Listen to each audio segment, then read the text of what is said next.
So, welcome back to Cross-Cultural Communications. You see our class details are all here, and the contacts for myself and the teaching team is here. The idea of the class is to learn not only about cross-cultural communications, but develop your own projects. This is week 5, however, it's a review, it's a makeup period also. You should be focused on, hint, hint, Gyeongganjang. While it's great for you to notice the weekly materials that we talk about, you have 15 points you get for showing an introduction of one special project that you are developing. And this week, you get another 15 points for showing you have gathered a background so that you are a specialist in something. And what we're talking about even more specifically is don't just do the classwork and develop some sort of project or paper, but try to think of the big picture. So we have textbooks. I have many, many textbooks, many online if you want access to see some of these things. But the more important thing is to use these theories and the research that we have and try to interact with employers or companies you're interested in and organizations you're interested in. Develop your project for them so that you can publish something, put it in your CV, or work with a grant and ultimately develop your long-term goals. We have gone through, I believe, last week, or was it earlier this week? Gyeongganjang, you went through this with your team, Lisa and Diamond. Great. We've talked about Korean cultural differences. Hopefully everybody has been able to see more of this video now. And we talked about effects of an individual, effects on a business, and you talked about this, right, Gyeongganjang? This is yes, the review. Professor. So if you guys are not really excited about presenting your own materials, I'd just like you to focus on the idea of a good international student in many parts of the world, if not most of the world, is a student that is proactive in class. For example, India is one of the biggest countries in the world, and China also. Their students are asking many more questions in class. Maybe it's because there's so many students, you have to stand out, versus the Korean culture is to not stand out. Standing out is usually considered bad. There is a phrase in Korea and in Japan saying the nail that stands out gets pounded back down, gets tortured and destroyed, so it doesn't stand out. Versus in a large part of the world, they will say something like the opposite. The squeaky wheel, the wheels that are turning, maybe you have 4 wheels in a car, but if one wheel starts squeaking, that gets the love, that gets the care, that gets the attention and gets better treatment or gets better oil and grease to be taken care of. So the squeaky wheel, the person that is communicating, standing out, gets noticed. And so please realize this class, I want you to stand out. I want you to prepare yourself for the world, not just in Korea. And so let's stand out. He presented this last class. Who can give me a comment about this? Jules, can you just summarize what you see on the screen here and what it says and try to guess, why should I care? What is this saying, number 1? Can you hear me? Yeah. Yes, I can. You're very, very quiet, but I can hear you. Okay, so on this screen, we can see different companies, and I think that it's related to their cross-cultural behavior, like diversity and how they behave in other countries, like their view of diversity. So I would like to read in details, but that's what it says. It says MasterCard believes diversity is so important. Coca-Cola believes diversity is more than important. It's very, very special. Accenture says that's what it makes, that's what, what makes us great. That's what it says. But of course, these student researchers, or let's just delete for cross-cultural communication. I shouldn't just say students, I'll just say your researchers respect you as individual specialists in your area. You're showing what these companies want you to see. The world has just finished dealing with, or is still dealing with, George Floyd and Black Lives Matter, or Asian Lives Matter, or certain lives matter. The world is focused on diversity and minorities. So I repeat, what you're seeing here is what is in the websites of these companies. Now, my question is this what is happening in those companies? Is that what you believe? Doesn't have to be right or wrong, but what do you believe? That's what I want to believe. Okay, so we get over to here, and you remember this slide? It's talking about a flow chart saying where all the money in the world. Some people believe that you should have this much sharing of money. Other people said, well, the reality is more like this, when the actual reality is it's more like this. It's very, very different. So what you want is nice. My question was not what you want. My question was, is that the reality?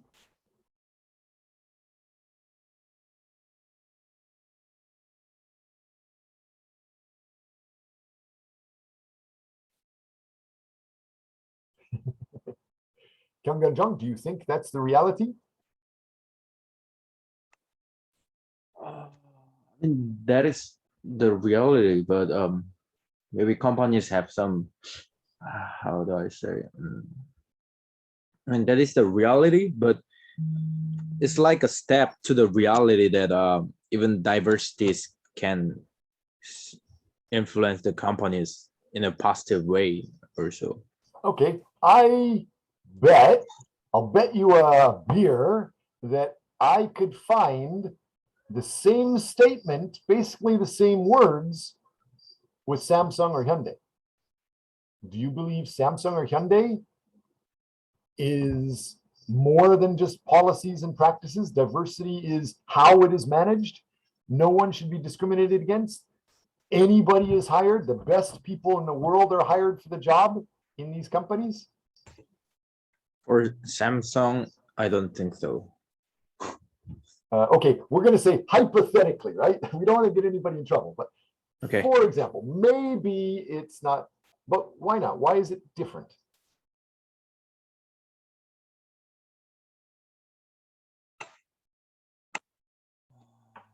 How could any of these companies, what they say, how could it be different than what it is? Isn't what they say supposed to be the truth and the reality? When you're dealing with cross-cultural communications, especially in politics, especially with international details, especially on a website that goes to maybe 8 billion people, isn't what you write supposed to be the true reality? Is there a difference between reality and just what you write on a website? I think this is supposed to be the reality, but this is also a commercial argument, maybe. Okay, what if we say this university? Is this university, do we believe that diversity is what drives better insights, better decisions, better students?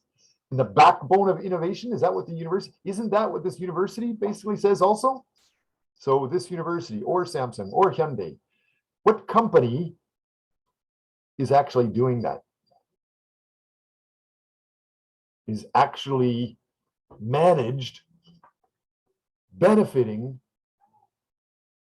mainly from diversity, mainly from cultural differences? the university is benefiting from that. Because if you want to touch more students, you have to look elsewhere, like in other countries. So more people come into the university and it makes more money for the university. Awesome. Jung Min Jin, I believe you are Korean, and I would guess you have probably heard about Keimyung University, maybe more than some other students that are new to Korea. Could I ask you a question about Keimyung? We just heard from your classmate that maybe Keimyung University is managing for diversity more than MasterCard, Coca-Cola, Accenture, Samsung, or Hyundai, things like that. Do you believe the management of this university is working with diversity? Using diversity, leveraging diversity? I'm not, I don't know, I know little about that, but as I think for not for exchange students, for administrative in university, they are most of them are from some countries, and maybe for the people who can pay for the university, they can come. And I'm not pretty sure Keimyung University really care for cross-cultural communication. Okay, so I've heard three things for sure. You said many things. Number one, the last thing you said is the university doesn't care about cultural diversity. The administration doesn't care about it, but the university does like to have students or money from any country in the world. I think I agree with both of those. I think the other thing you were saying is, I thought I heard you say the management of the university is using the diversity, or the diversity is making the management of the university. I think I heard you say many people, diverse people are managing the university. Okay, so Kyunggan Jung, what would you say? About We are talking about cross-cultural communications, and we're talking about not just the culture shock, but we're talking about how reality is being done versus what people say is being done. For example, Donald Trump, the president of a country, he's supposed to be the perfect citizen, right? But what he's doing could be very bad in some senses, for example. And so for MasterCard or Coca-Cola or Accenture or Samsung or Hyundai or our university, with this university, our group has identified maybe this university is using diversity or working with diversity, or diversity is managing this university better than anybody else. So is that just something they say in marketing and on the website? Or do you think that is how this university is managed? I think that is how the university is managed currently. Okay. That's right. But about diversity, it only happens in certain departments only. It's like not all. Even how like managing there are like foreign workers here in that case, so you're saying diversity is only in a couple of departments, and I believe it's so that means it's not managing diversity or using diversity, and diversity isn't managing the university. It's only in a couple areas. So again, who's the president? Where's the president from? Where are the decisions to manage the university? Where do they come from? Where are the leaders of the university? Where are they come from? Are they diverse? Do you have a lot of handicapped people or gay, lesbian, the LGBT, ABCD, EFG, that community? Do they get representation here? Do you have a lot of people from the different continents around the world in positions to manage these programs? I don't think any organization in the planet pops into mind that actually does that. Almost every company that I can think of is created in one village or town or city and has mostly other people from that same village, the same town, the same city, also managing it. They may bring on some people from other places to do a couple of jobs, but the decisions are controlled by one group of people in most cases. Can somebody want to, can you please argue with me? Let's talk about cross-cultural communications in a shocking sense. Go ahead. Professor? Yep. I have a question.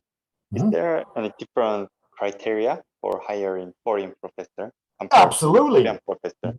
Absolutely, yes. There's different laws. There's different pay.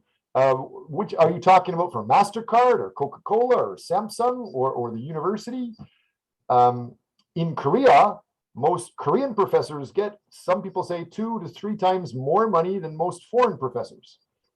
And, different benefits and treatments. And for example, coronavirus, foreign professors are told, just do it, versus the local professors, they're told, here is an idea. What should we do? What do you want to do? So do you see there's a difference in things? Yeah. And usually when you get into global companies, you will have a lot more money moving around. The more money moving around, the more customers or business you're doing, you'll have a bigger legal team. So the bigger legal team you have, the more you have to follow more of the laws. Be aware of that. And of course, there's some countries that are more accepting of different countries and diversities than others. I'm from North America. For example, in Canada, I can't say one culture of Canada. Canada is a collection of every country in the world. However, United States, they will have many people from around the world, but when you come to United States, you have to generally be American. You have to become American. You have to speak American English. Some people are trying to say in California or parts of Florida, you have to speak more Spanish now because most of those communities are Spanish speaking, but it's still the national law in the United States is pushing towards one culture versus in Canada, it's called a multicultural society. So there are differences depending on where you're from. I just wanted to point that stuff out. Being young researchers, you're going to do your research project, you're going to be presenting something. Hopefully, some of you can present your research work today or this week and show the difference between, what's the best in the world versus what's happening in this one area sometimes can be very different. And so I just wanted to point out, Jong, you were talking about cultural shock, and you were talking about examples of companies, but I wanted to make sure the class knows you were just stating marketing material at a time when the world is focused on Black Lives Matter and George Floyd. So any company that says they are run, the president and all of the top decision makers of an organization are all from one country, that would create a lot of problems, especially if you said we're all men. That would create a huge amount of problems. And Anybody know about the idea of payments? If we are focused on respecting diversity, isn't the pay supposed to be equal for no matter who you are or where you are? But we all know that almost everywhere in the world, women are usually paid less. So chapter 7, we're focused on selecting employees. We started earlier, chapter 1, with the introduction for this. We talked about the general idea. Chapter 2, we went through. Oops, Sean, wrong one. I gotta. Oops. Here's the slides that Kyung Jung was presenting earlier when he was talking about culture shock.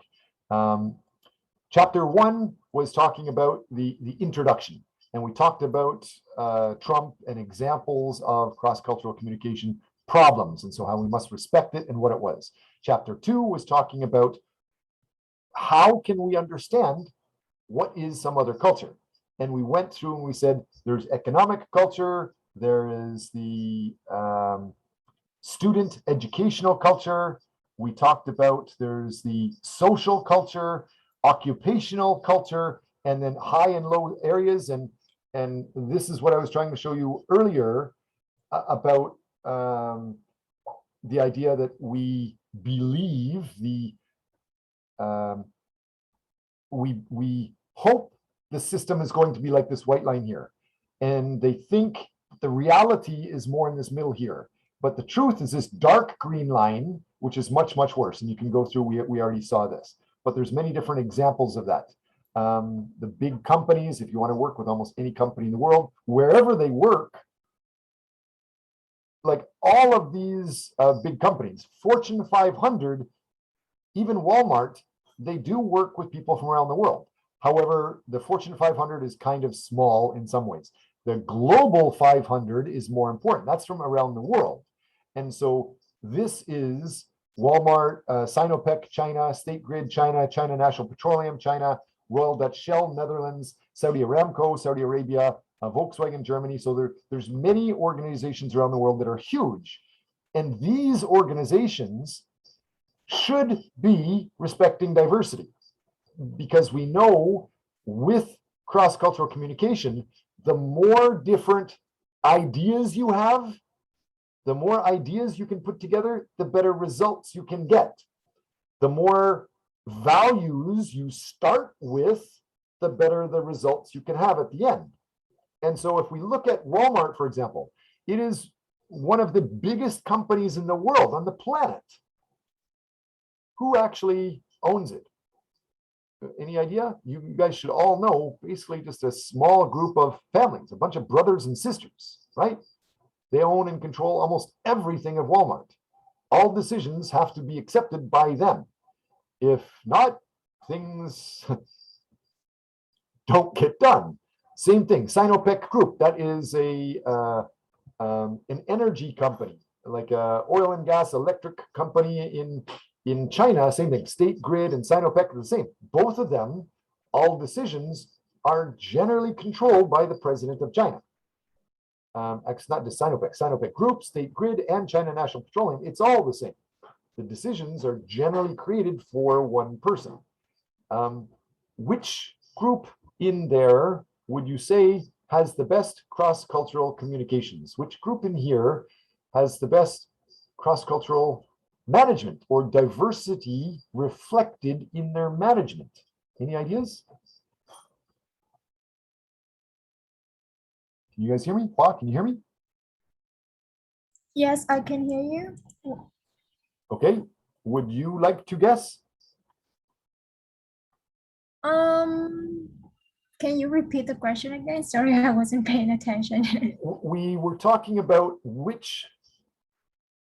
how is cross-cultural communications actually being done? There's a difference between the reality and there's a difference between what people say is being done. We had students presenting a project talking about cultural shock and how everybody knows diversity is important. We know there's great value in it, and we showed MasterCard and Volkswagen and other companies they say they are using diversity in management. And so now we're just talking about the reality versus what people say. So Walmart is one of the biggest companies on the planet. And that's at the top of this graph, the top of this chart that I'm showing. It's saying from 2021 that they have $523 billion in revenue, 14 billion, almost $15 billion in profit every year, but it's controlled by just a few brothers and sisters of the Walmart family. Next three companies, Sinopec is from China, State Grid in China, China National Petroleum in China, all generally controlled by the Chinese government. Even the Ant Group or Alibaba is controlled by the Chinese government. If somebody makes a small joke or does a Jack Ma earlier this year, somebody asked him a question about how he's dealing with red tape. And Jack Ma basically laughed and said, no, red tape is not done well. We need to do good management. And some people said, just because of that statement alone, that choke, that laugh, that's why he was not able to have the biggest company in the world online. And his company was basically frozen for several months in some sense. That online payments group was stopped. Anyway, the Chinese groups controlled by generally the president. Royal Dutch Shell from the Netherlands, Saudi Aramco in Saudi Arabia, Volkswagen, Germany, BP, another energy company in the UK.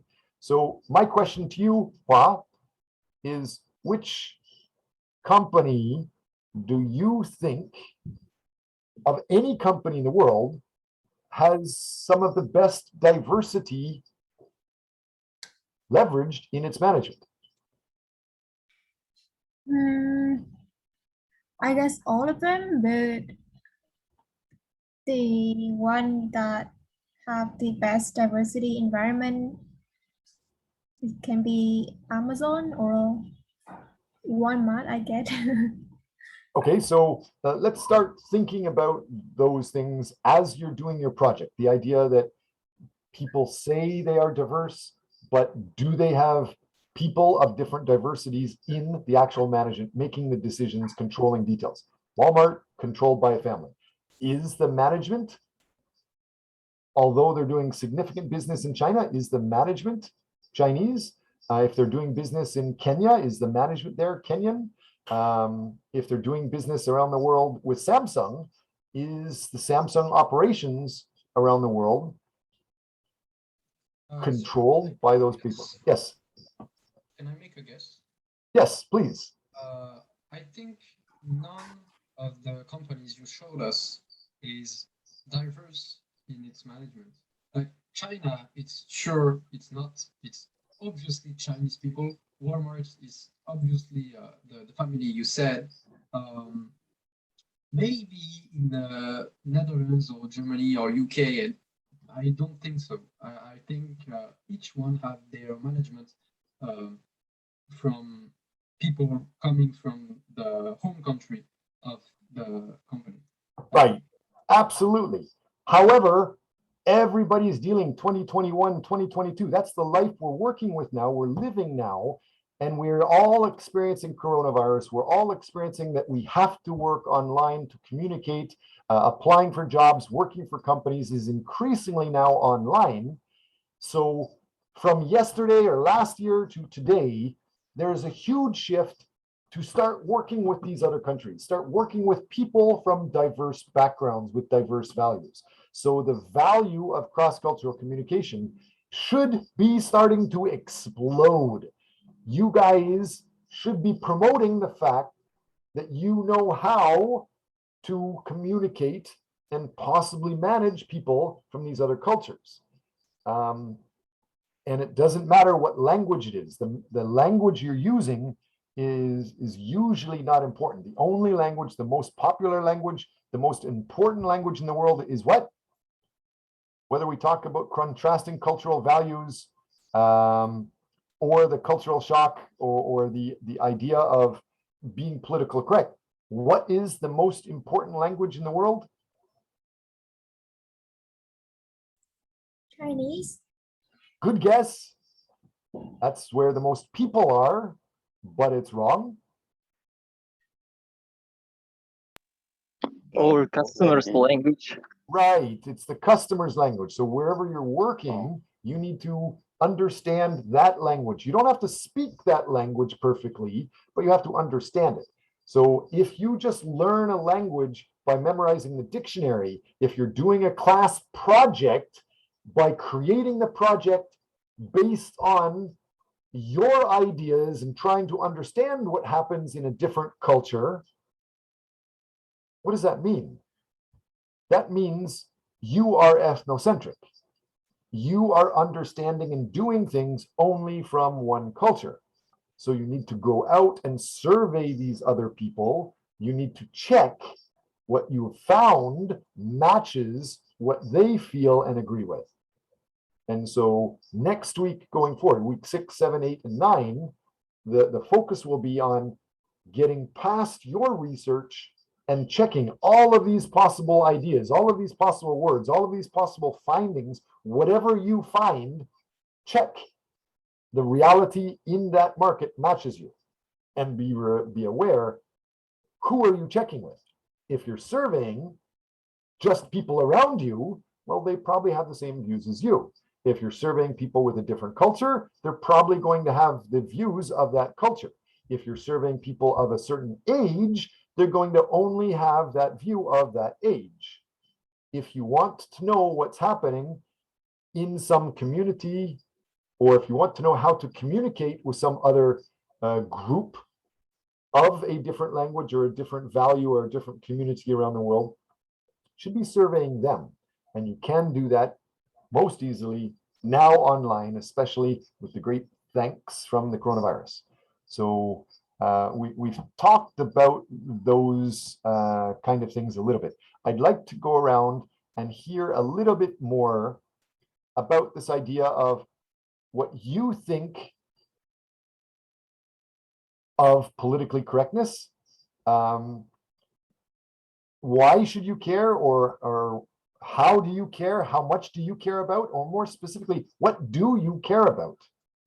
Since this is a abstract class, it's a makeup class, it's a flexible class with a very small group, what do you actually care about with cross-cultural communications? So can we go around and hear from Kevin Jani? Can you start? Would you like to share with us, what do you think of political correctness, number 1, and number 2, what do you think about the most? What do you care about most? Can you hear me, Professor? Yes, I can hear you. Yeah. Are you asking about generally, or do I have to talk about the political correctness in my country? Yes, I'm asking you, how important is political correctness in your country? Sure. How important is political correctness to you? And then the third question is, what is most important to you for cross-cultural communication? Yeah. Political correctness for me. I think. I can't really hear you. Can you try to speak directly into your microphone? Yeah, I'm talking directly to microphone, but I think I have issue with that. I'm using headphones. That's why. Can you hear me, Professor? I can hear you much better now. Yes, please continue. Yeah. In my country, political correctness. I think my country is a developing country, so we have set a lot of goals recently as a nation, and I think in these days in Sri Lanka, what people are looking for is political correctness. We have a lot of corrupted political side in my country. So I think that to achieve our goals as a nation, we need political correctness as a first thing in my country. Okay, Kyung-Gun, did you hear what she was just saying? Could you summarize what she was saying? It was quite very, how do I say? The voice was very low. I could not hear well. Then do I need to kick you for not saying something sooner? No. Speak up. Ask her a question. Could you please repeat? Speak directly into your microphone until you're finished speaking, please. Kavanjani. Yeah. Can I explain again? Yes, but please try to focus on talking to your microphone quite loudly and clearly. Yeah, okay. As I mentioned before, Sri Lanka is a developing country yet. So, as a nation, we have set some goals and something like that to achieve in next 5 years, in next 10 years, something like that. But recently, our people are like saying our political side is something like corrupted or something. So I think political correctness, I think Sri Lanka need it most at the moment to achieve our goals. That's my idea about the political correctness. And how much do you care about it is the second question. And the third question was, other than political correctness, what do you care most about cross-cultural communications? Yeah. Political correctness, I think it means like you also have same opinion as other people in Sri Lanka. I think we have to, we must have the correct politics side to achieve our goals as a developing country. That's my opinion. And next question, cross-cultural communication. I think it's very important for us because currently we all are living in another country, and actually this is for the industrial revolution time. I think it's very important for us. That's my opinion. Okay. In my opinion, if you guys care, I'm going to try to jump out. I want to hear more from you. This is a super small class today, smaller than you're probably ever going to have the rest of the semester. Train this class to help you. If you just say politically correct answers, which I think we just heard, that don't reflect what you really like, then you're not going to really get what you really like. We've heard Sri Lankan political government, they say this, they want this, that's nice. We heard the student says, yes, I like this, we want this, that's nice. And then we heard that cross-cultural communication is nice. We like this. We want to learn about this. That's nice. But I believe that is only a polite answer, and it's not showing what we really care about, what you really care about. And so as we go through this, that idea of politically correct, you're agreeing with the idea that people should be careful not to use language or behave in a way that could offend a particular group. Fine. But if you do it too much, if you are trying to do too much, where you get into this, you can't actually continue with producing results. If you're just focused on saying something which is the politically correct thing to keep everybody else happy, you're not going to move forward. So don't try to keep me happy. I want somebody to argue. I want somebody to start saying, I don't care about this. I want to focus on this. I hope you like what we were just saying there, Kavanjani. What about you, Ulubek? Those three questions, if I asked you, what would you say? What, especially the two questions. How much do you care about being politically correct? Do you really want to avoid upsetting somebody that's transgender? Do you really want to think about your words when somebody is using a cane walking beside you or a wheelchair walking beside you? Do you really think about what words you use when somebody's from a different culture beside you? How much does that impact you, that political correctness? And then the second thing is, what do you want to get out of this course? Because so far I'm teaching this course as you see. a variety of different things. Politically correctness. If you tell me what you guys want, we can focus on those things. Go ahead, Ulrich. Actually, I always care about others' thoughts and others, how can I say, others' attitudes and others' activities around me, because I think it's important for everybody. I don't want to judge somebody. Miss Kavanjani, should I attack him? Let's try to get the class talking directly so we get into things. If we just try to be polite all the time, I think you're not really going to move forward as much as possible. For example, Ulrich, I've told you 100 times to be proactive and talk in class. When was the last time you talked without me saying you talk? So you say you want to be polite, but you don't listen or do what I say. Right?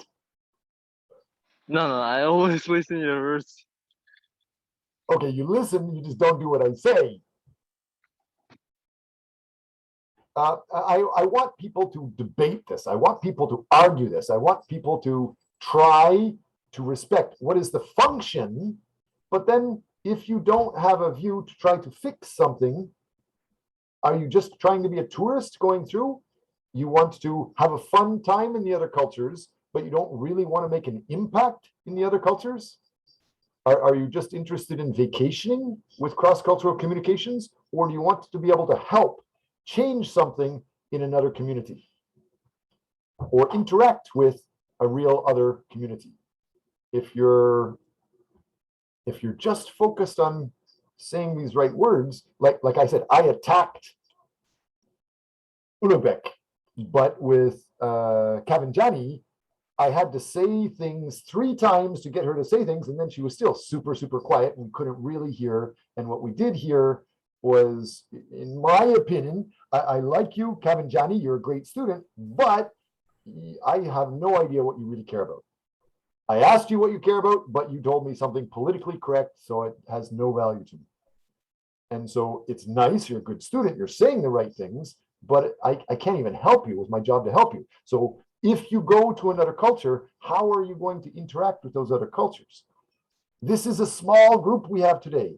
Start, you don't have to swear, you should be a little bit respectful, but say what you want. What bothers you about political correctness, Ulrich?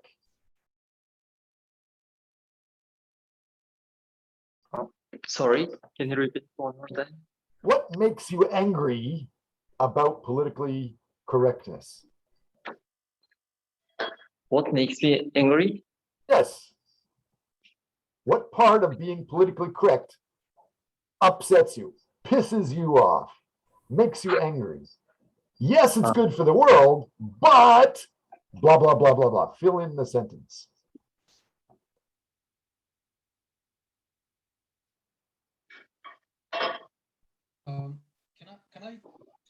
Can I answer your question? Sure. Professor? Yes, absolutely. Yeah. So about You're, this, you're kind of being quiet too. Can you try to speak directly into your microphone? can you hear me like that? Now I can hear you much better. Yes. Yeah. Okay. So Oh, about this, you went back to being a little bit quiet again. here. No. Hi. If you keep talking, we can hear you. It's just, it sounds like you're quite quiet. Okay. That's better. Okay. I'm gonna talk like that. So in this case, from France, we have a really good example of this. Like, I don't know if you, I don't know the date, but maybe in 2015, we had people blowing themselves up in a cafe. Oh no, that's not what I wanted to say. That was, I don't know the word. In French, is attentat. When terrorists come and kill people. I don't know suicide bomber? No. There was a huge thing, a magazine in which there were, I have no words. I'm gonna type. Anybody, we can all talk together. It's a very small group. Jules, Kavanjani, Ulukbek, all of you can talk together. So there was a magazine of caricature, mockery of the prophet. You know, a magazine that isn't absolutely not politically correct. And then some people that were upset about them caricaturing the prophet, the Islamic prophet, they came and they killed all the people that were working on this magazine. This made a huge,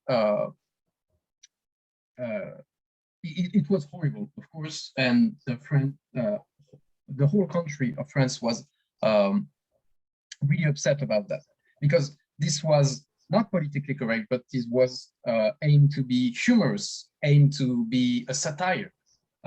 So if you are always politically correct, you cannot make people improve themselves, pointing out the things that does not work. And a good example is that they just made a drawing and some people came and killed them for doing that. So this is of course horrible, but this had a huge impact on French people, that we should be continuing to make satire, to not be politically correct, because if we do what the others want from us. But it's not about for that particular point, it's not about the others, it's about us. What do we think? And we want to be able to express it. I don't know if I was really clear about what I said, but okay. Any comments from you, Ulukbek or Kavanjani?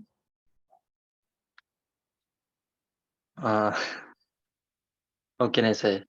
Political correctness is quite important, especially in business settings. So for now, maybe the student are just going to the school and take the grade and finish and didn't care at all about cultural difference or anything like that. But once you step on the business world, you might have to work with people from all around the world, like somebody from Germany or from China, and that's when it hit you very hard. For example, I want to share my personal story about how I felt to be politically correct. So I was in a negotiation. My company was in a negotiation with a hotel, a French hotel, and I said something that I meant to be a joke, but it doesn't seem to be a joke to French people. So I said that French smoke a lot and I just want to be fun and relax in a serious negotiation, and it turned out that it offended them and we didn't get the deal. It's partly because of my stupid joke, but I just want to show you that story so you can be more careful when communicate with people from different cultures. yes. Great, thank you for that. So this idea, what I'm showing on the screen now, everyone has access to this. If I go through this, zoom in on this, our class is focused on cross-cultural communications. This week, the idea, we have reviewed most of what we've done in the course so far. The idea of politically correctness is when you're thinking about how you use the language, what you see with the language. If you worry too much about the other people, you may not be able to get much done. If you worry to work effectively with cross-cultural communication, the biggest lesson is you must worry about the other group. That should be understood by everybody. However, this week we're talking about, can you worry too much? Is there too much politically correctness? You guys are trying not to make the professor upset, even though I say I will give bonus points if you debate with me. So we're talking about, why should you care about worrying too much? How much should you care? The idea, there's many things to think about. The type of language, the language diversity, many different things. What do you see here? Jules, can you just take 2 seconds? What do you see here? What word or what image sticks in your mind? Millennial words. Millennial. Oh, Great. Kavanjani, what do you see? Ulugbeck, what do you see? Somebody heard mumbling. I heard mumbling. Any other answers before we go on? Millennial language. Okay, 2 people see millennials. Great. Anything else you see? I see a girl.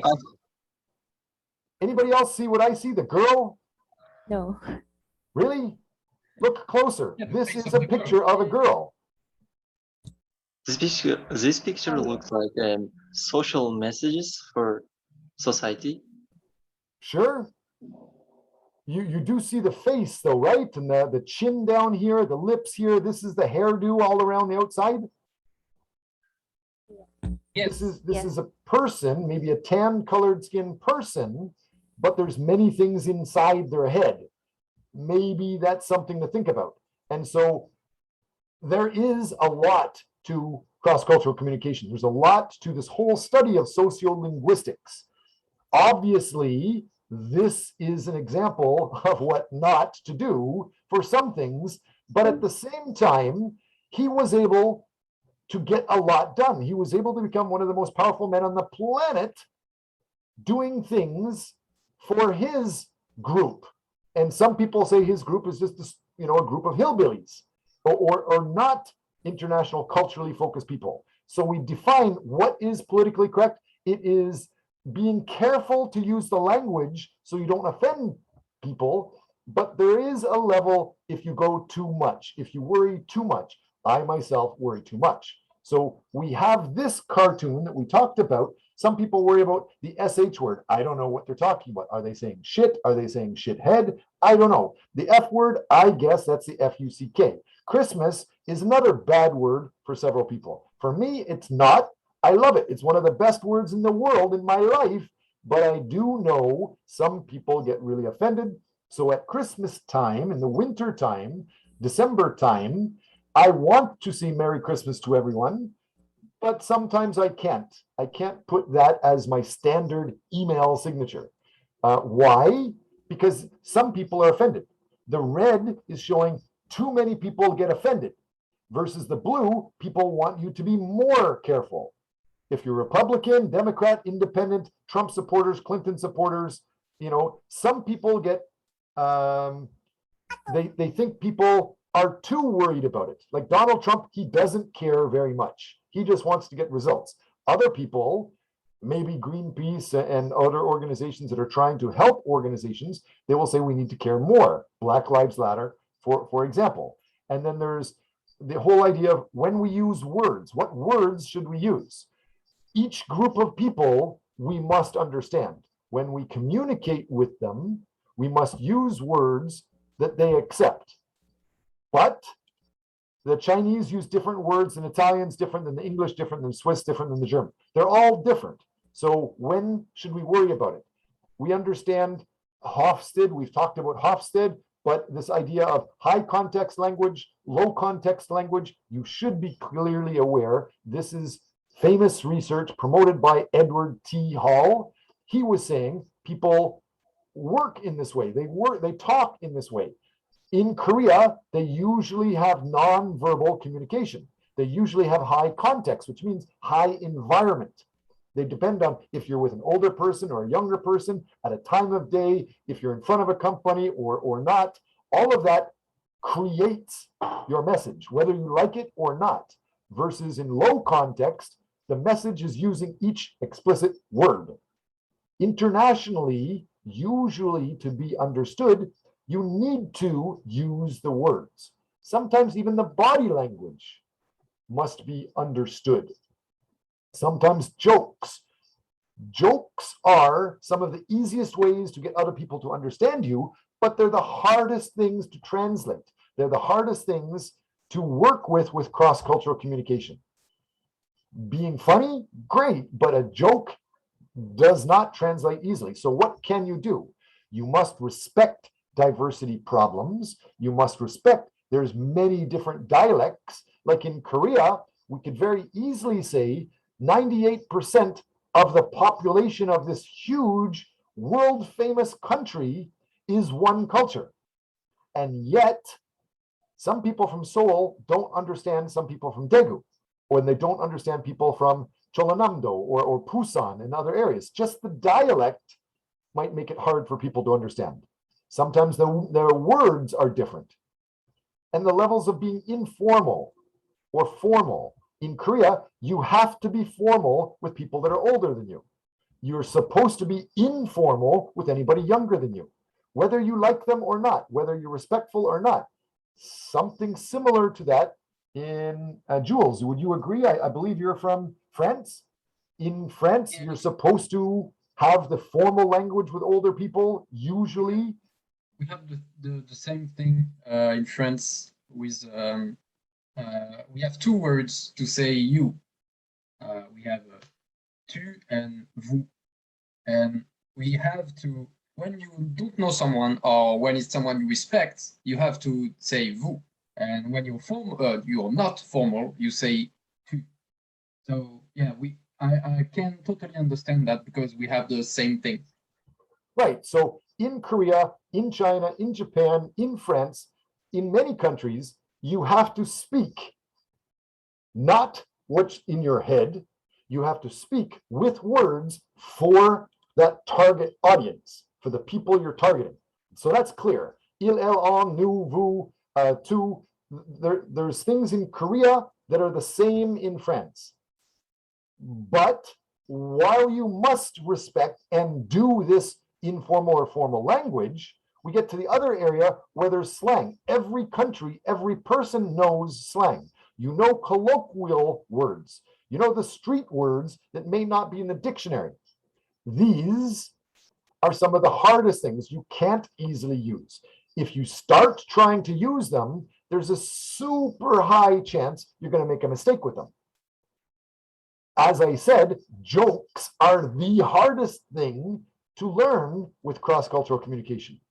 So you must respect the other culture, but some things, most people like myself, I want to learn more jokes. I want to have more jokes. But because I work in other countries, I know many of the jokes I grew up with do not translate well. So my excuse is I can't use them. Then there's the idea of the slang expressions. There's many things. Asleep at the switch. And do you know what that means? In North America, it means you're not paying attention, inattentive. Or back off. Do you know what that means? The idea of to calm down, slow down, don't be so serious. Stop bothering me, stop pushing me. There's a lot of different things. Euphemism, jargons, acronyms. Once you start getting into cross-cultural communications, these details you must be careful of. Jargon and slang, generally you can't use, you have to avoid. You need to start respecting the idea of formal and informal or age-related speak, age-related language, but slang, colloquialisms, jokes, euphemisms, jargons, other people from a different culture, they're not going to understand. So be aware of that. The idea of even signs in windows. You realize one of the biggest French baby food companies makes the, what's that baby food company? Is it Berber? No, no, what is it? Jules, can you help me out? What is the, it's international, it's a European, it's a North American company. They make baby food in a bottle. They usually show things. You give it to, like for pablum, what's it called? Berber, is that a big company? Anyway, the idea in one language, it means vomit. In North America, it's just a North American popular company. Everybody knows it. In Africa, however, the African culture is the picture on the bottle is what is inside the bottle. And since it's a baby food company, all bottles of this product have a picture of a baby on it.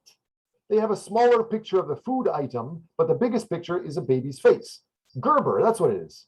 So Jules may be aware that like Gerber in North America just means baby food product. But in some parts in the French language, Canadian French, France French, Gerber has a different meaning. And it's sometimes not very good for a food company. You know what I'm talking about, Jules? I don't recognize the company you're saying. Can you write in the chat maybe? The Gerber company, that word Gerber in some sense means to get sick, to vomit. Okay. That type of thing, the translation, the signs in shop windows, the signs for cars and signs for companies, sometimes it doesn't translate well. The idea of just a picture sometimes doesn't translate well. The picture on this company's food product, it's a baby food company, Gerber. In France, it means vomit, just the title of the company. But in some parts of Africa, that picture of the baby on the product means a baby is chopped up in the bottle. So be aware of those details. Tokyo Hotel saying you are respectfully requested to take advantage of the chambermaids. What does that mean? Kavanjani, I think in Sri Lanka, your English is what, almost close to a native language, an official language. Can you translate what this means? You are at a hotel. It says you are respectfully requested to take advantage of the chambermaids. I think it means if we have something to ask, or yeah, if we have something to ask, we can ask it from chambermaids or something, waiters or something. Great. So why is that a problem? Because of taking advantage of the chambermaid, I think it means like something else, like something sexually means. Right. Go have sex with the people working in the hotel. Yeah. Right. That's not what they're trying to do. So be aware, whatever you're trying to do, how can you manage this? Well, one answer is you must research that area first. After you get the training, then you need to practice or role play. Then you need to check what you usually do in your environment, and then what will you be doing in the other environment. That's the role playing. The next is try to get a translator. And the translator is not just to communicate the language. As we identified, sometimes you can have an electronic translator device. Your phone can translate, but it's just translating the word, not the meaning. Sometimes the meaning will be lost. If you have a person translating for you, it avoids those problems. That's number one advantage. Number two advantage, while people are talking, even if you understand, having somebody else take time to translate it allows you time to think. You want to say this. This is a natural answer, but what could the other person misunderstand about what I'm going to say? Like this Tokyo hotel making a problem. So there's lots of things. I think everybody in the world knows Pope John Paul. And I think we all think he should be trying to be a respectful person, right? I'm sorry, Professor. I will have to go right now. Okay. Yes, class is finished. Feel free to go at any time. I'm just going to finish saying this joke, and probably 30 seconds later, I'll be finished the class. But have a good day, Jules. Oh, okay. No, I can stay 30 seconds. It's okay. So Pope John Paul, he was traveling the world. He ended up making a T-shirt, and the T-shirt was supposed to say, "I saw the Pope." And he translated that saying, "La Papa." But it was supposed to say El Papa, which actually means the potato, rather than saying, "I saw the Pope." So there's a lot of different things you must understand. Realize international blunders are big. They're popular. Make sure you understand any proverbs you're going to be working with, US proverbs, Chinese proverbs, German proverbs, they're all going to have a huge chance of being misunderstood. So to avoid conversation problems, to avoid those problems, you should be looking at the variations in the verbal styles. Make sure you look at the translations and translators. And the last thing I'll generally say is, don't just have a translator, but say what you want to say and then get that person to tell you what they understand it means. It's called back translating before you actually fully communicate in important situations. The idea of jokes, very, very hard to work with. That's it.